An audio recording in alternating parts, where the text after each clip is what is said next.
आज आपण एक टॉपिक वरती बोलणार आहोत. या टॉपिक बेसिकली खूप इंटरेस्टिंग टॉपिक आहे. इंटरेस्टिंग पण आहे आणि कन्फ्युजिंग पण आहे. बरेच लोक या टॉपिक मुळे गुंतवणुकीकडनं थोडंसं लांब पळतात, कारण लोकांची एक बिहेवियर सध्या झालेला आहे की ज्या लोकांना ज्या गोष्टींबद्दल कन्फ्युजन वाटलं ना की लोक त्या गोष्टींपासून लांब पळायला चालू करतात. आजचा जो विषय आहे ना, हा विषय आहे mutual fund versus fixed deposit. आता आजच्या विषयामध्ये आपण हे पाहणार आहोत की म्युच्युअल फंड मध्ये गुंतवणुकीमध्ये खरं रिटर्न्स आहे की भ्रम आहे, का फिक्स्ड डिपॉझिट मध्ये खरी सेफ्टी आहे की भ्रम आहे. या दोन्ही गोष्टींबद्दल मी तुम्हाला उलगडून सांगणार आहे काय आहे काय नाही. आणि आज आपण चालू करताना विषय सगळ्यात पहिले टॉपिक चालू करताना आपण फिक्स्ड डिपॉझिट बद्दल बोलू. ज्या लोकांनी मला कधी बघितलं नाहीये त्या लोकांसाठी माझं इंट्रोडक्शन सांगतो. माझं नाव संतोष गोसावी. गेल्या 20 वर्षाहून अधिक मी लोकांना फायनान्शियल प्लॅनिंग संदर्भामध्ये गाईड करतो. त्यांचे फायनान्शियल गोल कसे अचीव्ह करावे या संदर्भामध्ये मार्गदर्शन करतो. चला आता आपण बोलूया आपल्या टॉपिक कडे. सगळ्यात आवडता टॉपिक, सगळ्यांच्या कानावर पडलेला टॉपिक, सगळ्यांच्या फॅमिलीमध्ये कधी ना कधी कोणी ना कोणी कुठे ना कुठे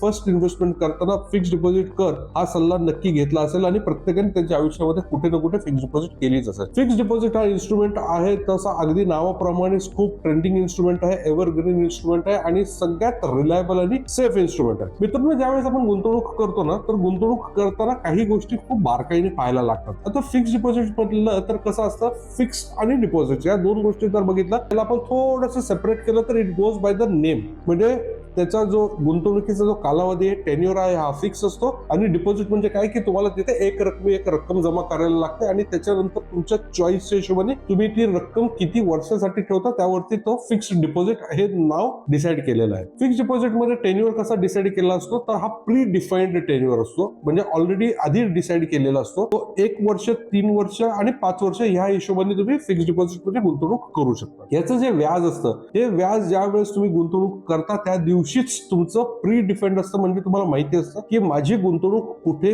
कशी आणि कुठल्या दिवशी मला मॅच्युअर होणार आहे आणि मॅच्युरिटीला मला किती पैसे मिळणार आहेत. म्हणजे हे सगळं ह्याला आपण म्हणतो प्री डिफाईन्ड. आता ह्याच्यात कसं असतं, ह्याच्यावरती ज्या वेळेस आपण फिक्स्ड डिपॉझिट मध्ये गुंतवणूक करतो त्यावेळेस आपण एक्झॅक्टली काय करतो, तर आपण आपल्याकडचे पैसे जे आहेत हे बँकेला आपण लेंड करतो. म्हणजे आपण हे बँकेला कर्ज स्वरूपात देतं आणि बँक त्याच्या मोबदल्यामध्ये आपल्याला काय देतं, तर बँक आपल्याला त्याच्यामधले व्याज देतं, इंटरेस्ट देतं. म्हणजे आपण कोण होतो, we are the landlord of the money. म्हणजे आपण सावकार होऊन जातो आणि बँक आपल्याला आपल्याकडनं कर्ज घेतल्यामुळे आपल्याला त्याचा व्याज देतं. एकदम साध्या सोप्या भाषेमध्ये जर सांगायचं म्हणालो तर. मग आता ह्याच्यात काय आहे, ह्याच्यात रिस्क काय आहे, तर अजिबात रिस्क नाहीये, मिनिमल रिस्क. रिस्क जी आहे ती फक्त इंटरेस्ट सेन्सिटिव्ह रिस्क आहे. पण ती सुद्धा ज्या वेळेस तुम्ही फिक्स्ड डिपॉझिट बुक करता, म्हणजे फिक्स्ड डिपॉझिट घेता, त्यावेळेस ती रिस्क नलिफाय होऊन जाते. हे झाले आपले फिक्स्ड डिपॉझिटचे, आपलं आपण पाहिले. आता हे सगळे झाले काय, त्या फिक्स्ड डिपॉझिटच्या पॉझिटिव्ह बाजू. मग ह्याला निगेटिव्ह बाजू आहेत का? नक्की असतील, कारण कुठल्याही बाजूला जर पॉझिटिव्ह गोष्टी असतात तर निगेटिव्ह बाजू सुद्धा असतात. आणि ह्या आपण बघितल्या तर आपल्याला आपली निर्णय क्षमता आपली प्रॉपर होऊन जाते आणि आपल्याला एक क्लॅरिटी मिळते की मला कुठल्या साईडला जायचं आहे. तर आता फिक्स्ड डिपॉझिटचा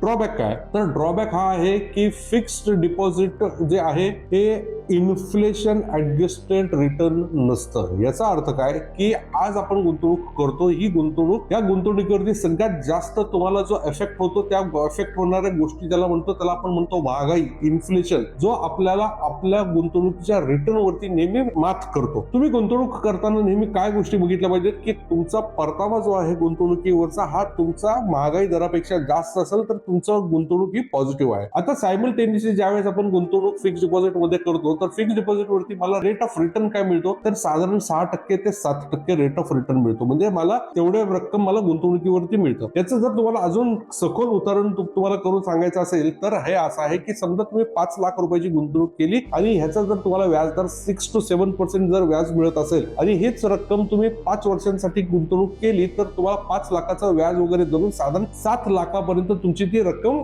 अक्युमुलेट होऊन जाते. आता ह्या पुढच्या ज्या 5 वर्षांमध्ये तुम्हाला जो 2 लाख रुपये व्याजापोटी जे मिळालेले आहेत, हे जर आपण रिअल नंबर्स वरती बघितलं तर या 5 वर्षांमध्ये इन्फ्लेशनची कॉस्ट पण वाढलेली आहे. किंवा जर ह्याला मी इन्फ्लेशनची कॉस्ट जर ऍड केली तर मोर ऑर लेस जर 7% आणि 6% जर महागाई आली तर जवळपास तुम्ही जो पैसा ठेवला त्या पैशाची व्हॅल्यू तिथल्या तिथेच राहिली. म्हणजे ती पैशाची व्हॅल्यू थोडीशी डिव्हॅल्यू झाली असेल किंवा ती व्हॅल्यू तिथल्या तिथे झाली असेल. पण तुम्ही फिक्स्ड डिपॉझिट मध्ये पैसे ठेवल्यानंतर तुम्ही पैशांना ग्रोथ ऍज सच असं म्हणालात तर ते तेवढं योग्य ठरणार नाही. तिसरं ड्रॉबॅक काय आहे फिक्स्ड डिपॉझिटचा, फिक्स्ड डिपॉझिट मध्ये इंटरेस्ट रेट सेन्सिटिव्हिटी असते. इंटरेस्ट रेट सेन्सिटिव्हिटी म्हणजे काय असतं की ज्या वेळेस तुम्ही 1 वर्षाचा डिपॉझिट कराल, 1 वर्षाचा आज जर तुम्हाला रेट 6% आणि 7% आहे आणि त्याच्या पुढच्या वर्षी ज्यावेळेस तो रिन्यू करायला जाल त्यावेळेस जर रेट तो खाली आलेला असेल तर तुम्हाला तो खालच्या रेटची बाय डिफॉल्ट ती फिक्स डिपॉझिट कंटिन्यू करावी लागते. हा एक त्याच्यामध्ये ड्रॉबॅक आहे. सायमल्टेनियसली फिक्स डिपॉझिटमध्ये अशी एक तरतूद आहे की तुम्हाला liquidity any point of time available आहे. पण बरेच लोकांना एक गोष्ट असते की बाबा फिक्स डिपॉझिट मध्ये मी गुंतवणूक केली आहे, मला इमर्जन्सी मध्ये कधी पैसे लागले तर पैसे मला काढता येतात, पण ते पैसे काढताना तुम्हाला जो व्याजदर आहे हा सगळ्या व्याजदरावरती तुम्हाला कॉम्प्रोमाइज करायला लागतो किंवा कधी कधी काही ठिकाणी तुम्हाला फोरगो सुद्धा करायला लागतं. म्हणजे ह्याचं काय आहे, हा एक मोठा ड्रॉबॅक आहे की फिक्स डिपॉझिट मध्ये प्री मॅच्युरिटी जर तुम्ही केला म्हणजे वेळेच्या आधी जर तुम्हाला पैशांची गरज लागली आणि तुम्ही पैसे विड्रॉ केले तर तुमच्या अज्युम्ड रक्कम म्हणजे तुम्हाला माहिती असणाऱ्या रकमेपेक्षा तुम्हाला कमी रक्कम मिळण्याची शक्यता नाकारता येत नाही. आता मित्रांनो, आतापर्यंत आपण जे बघितलं हे आपण आता फिक्स डिपॉझिटच्या संदर्भामध्ये बघितलं. आता सायमल्टेनियसली आपण दुसरी बाजू बघूया ज्याला आपण म्हणू म्युच्युअल फंड मध्ये. म्युच्युअल फंडचं काय आहे की म्युच्युअल फंड अगदी नावाप्रमाणेच आहे. म्युच्युअल फंड मध्ये काय, म्युच्युअल फंड कोणासाठी आहे आणि कोणासाठी योग्य आहे या संदर्भामध्ये आपण चर्चा करणार आहोत. म्युच्युअल फंड एक अशी व्हेकल आहे, एक असं फायनान्शियल इन्स्ट्रुमेंट आहे जिथे प्रत्येक प्रकारच्या गुंतवणूकदारासाठी काही ना काही पर्याय अवेलेबल आहेत. म्युच्युअल फंड मध्ये कोणत्या प्रकारच्या गुंतवणुकी मुख्यतः आपल्याला आढळून येतात तर सगळ्यात मेन आहे इक्विटी इन्व्हेस्टमेंट, दुसरा आहे डेप्ट इन्व्हेस्टमेंट आणि तिसरा आहे हायब्रिड इन्व्हेस्टमेंट. त्याच्या कॅटेगरायझेशन मध्ये मी आता जात नाही कारण कॅटेगरायझेशन मध्ये गेलो तर खूप मोठा विषय होईल, पण मी तुम्हाला ठळक फक्त 3 फेमस कॅटेगरीज आणि त्या 3 जास्त पॉप्युलर आणि जास्त युजफुल कॅटेगरीज आहेत त्या कॅटेगरी बद्दल तुम्हाला समजवतो. आता म्युच्युअल फंड मध्ये ज्यावेळेस आपण गुंतवणूक करतो तर म्युच्युअल फंड बेसिकली काम कसं करतं तर म्युच्युअल फंड काय करतं, तुमच्याकडनं थोडे पैसे, माझ्याकडनं थोडे पैसे, असे वेगवेगळ्या लोकांकडनं थोडेसे पैसे घेतात आणि हे सगळे पैसे ज्या लोकांचा एक कॉमन इंटरेस्ट असतो त्या कॉमन इंटरेस्ट खाली इन्व्हेस्टमेंट करतात. याचा अर्थ काय की ज्या लोकांना लॉंग टर्म साठी पैसे गुंतवायचे आहेत त्यांचे पैसे सगळेच्या सगळे म्युच्युअल फंड ज्यावेळी गुंतवणूक करतात ते इक्विटी स्कीम मध्ये गुंतवणूक करतात. ज्या लोकांना शॉर्ट टर्म मध्ये गुंतवणूक करायची आहे त्या लोकांचे पैसे आपण डेट स्कीम मध्ये इन्व्हेस्टमेंट करतो आणि ज्या लोकांना थोडंसं दोन्हीचं म्हणजे डेट पण पाहिजे आणि सायमल्टेनियसली थोडंसं ग्रोथ पण पाहिजे अशा लोकांना आपण इन्व्हेस्टमेंट करताना आपण हायब्रिड फंड्स मध्ये इन्व्हेस्टमेंट करतो. मित्रांनो, म्युच्युअल फंड कडे एक प्रोफेशनल मॅनेजमेंट असते आणि त्याच्यासाठी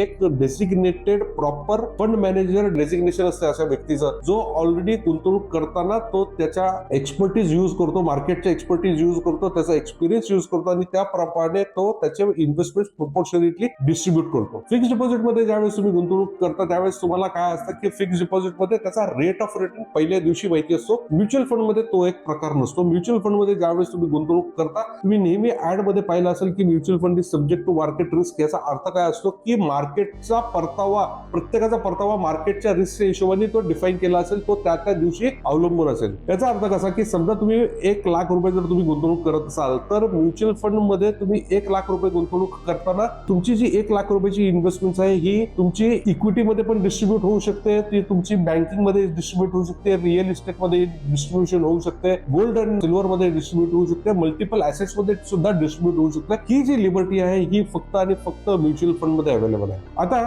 लॉंग टर्म मध्ये जर पाहिलं तर आताचा आपण जर ऍव्हरेज जर बघितला तर 1981 पासून ज्यावेळेस इक्विटी मार्केटचं चालू झालं 100 पॉईंटनी चालू झालं, याचा जर आपण ऍव्हरेज जर बघितला तर आजपर्यंत इक्विटी मार्केटनी सरासरी साधारण 12 ते 15% आपण ऍव्हरेज रिटर्न इयर ऑन इयरचा रिटर्न्स दिलेला आहे. मग त्या हिशोबाने आपण जर तुलनेमध्ये बघितलं तर फिक्स डिपॉझिटचा ऑन एन ऍव्हरेज किती पडतो 6 ते 7%. मग मित्रांनो, तुम्हाला आता हे डिफरन्शिएट करायचं आहे की 6-7% घेऊन सॅटिस्फाय राहावं का थोडीशी रिस्क घेऊन 10 ते 12% मिळाले तर हरकत नाहीये. शॉर्ट टर्म साठी जर मला विचारलात तर फिक्स डिपॉझिट सारखं सुपिरियर काही नाहीये. शॉर्ट टर्म म्हणजे काय की ज्या तुम्हाला इमर्जन्सी मध्ये काही फंड लागू शकतात, मुलांचं एज्युकेशन असेल, मुलांचं लग्न असेल, तुमचं शॉर्ट वेकेशन असेल, इमर्जन्सी मध्ये काही हॉस्पिटलायझेशन असेल तर त्यासाठी लागणारा पैसा हा नेहमीच्या नेहमी फिक्स डिपॉझिट मध्ये असलेला बरा. म्युच्युअल फंड मध्ये कोणती गुंतवणूक असावी? म्युच्युअल फंड मध्ये जी गुंतवणूक तुम्हाला माहिती आहे की जी 3 वर्षानंतर, 5 वर्षानंतर, 7 वर्षानंतर जी गुंतवणूक आहे ही प्रामुख्याने ही गुंतवणूक सगळीच्या सगळी इक्विटी ओरिएंटेड इन्व्हेस्टमेंट मध्ये असायला हवी. त्या काही गोष्टी ज्या तुम्हाला मी सांगितल्या ह्या गोष्टी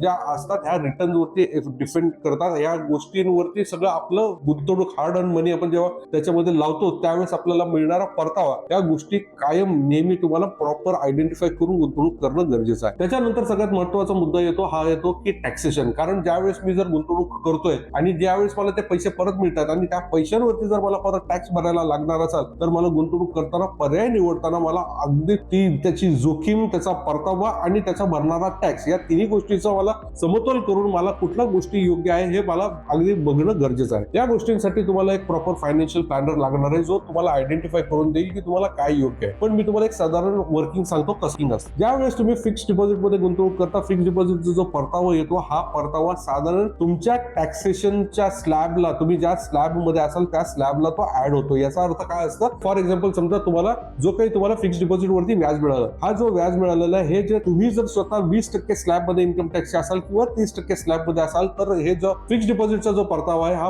परतावा मिळाल्यानंतर तो तुमच्या इन्कमच्या स्लॅब मध्ये ऍड होतो आणि त्याच्यावरती तुम्हाला तो टॅक्स भरावा लागतो. सायमल्टेनियसली ज्या वेळेस तुम्ही म्युच्युअल फंड मध्ये गुंतवणूक करता आणि तो स्पेशली इक्विटी इन्व्हेस्टमेंट मध्ये ज्यावेळेस गुंतवणूक करतात, तर इक्विटीचं क्लासिफिकेशन हे टोटली वेगळं आहे. म्युच्युअल फंडच्या क्लासिफिकेशनच्या हिशोबाने इक्विटी इन्व्हेस्टमेंट रिटर्न वरती एक्झिटला तुम्हाला जो टॅक्स भरायला लागतो, हा टॅक्स तुम्हाला फक्त 12.5% ऑन द प्रॉफिट भरायला लागतो. दुसरं, फिक्स डिपॉझिटच्या अगेन्स्ट जर तुम्ही डेट फंड मध्ये इन्व्हेस्टमेंट केली, तर डेट फंड मध्ये ज्यावेळेस तुम्हाला तोचा टॅक्स भरायला लागतो, तो सुद्धा तुमचा डेट क्लासिफिकेशनच्या हिशोबाने भरायला लागतो. सो साधारण शॉर्ट टर्म टॅक्सेशन जो असतो तो साधारण 20% आसपास असतो. या सगळ्या गोष्टींचा अजून तुम्हाला क्लॅरिफिकेशन हवा असेल तर मी तुम्हाला एक संधी देतो. तुम्ही काय करू शकता, दिलेल्या नंबरवर माझ्याशी चर्चा करू शकता, माझ्याबरोबर भेटू शकता, माझ्याबरोबर बोलू शकता. तुमचं प्राधान्य कुठल्या साईडला आहे हे तुमच्याबरोबर डिस्कशन करूनच आपण डिसाईड करू शकतो की तुम्हाला काय सुटेबल आहे. तुम्हाला म्युच्युअल फंड सुटेबल आहे, इक्विटी सुटेबल आहे, हायब्रिड सुटेबल आहे, फिक्स डिपॉझिट सुटेबल आहे. कारण आज हा जो व्हिडिओ आहे, हा व्हिडिओ युट्यूब वरती बनवताना मी लॉंग ब्रॉड टॉपिक असं डायरेक्टली कोणासाठी सुटेबल आहे असं नाही सांगू शकत. तर मित्रांनो, या व्यतिरिक्त तुम्हाला जर असं वाटत असेल की आम्ही अजून कुठल्या विषयावरती सविस्तर चर्चा करावी, तर तुम्हाला 2 पर्याय आहेत. एक, कमेंटद्वारे सुद्धा कळवा किंवा इंडिव्हिज्युअल तुम्हाला चर्चा करायची असेल तर दिलेल्या नंबरवर संपर्क साधा. पुन्हा भेटूया आपण नवीन व्हिडिओमध्ये नेक्स्ट वीक मध्ये.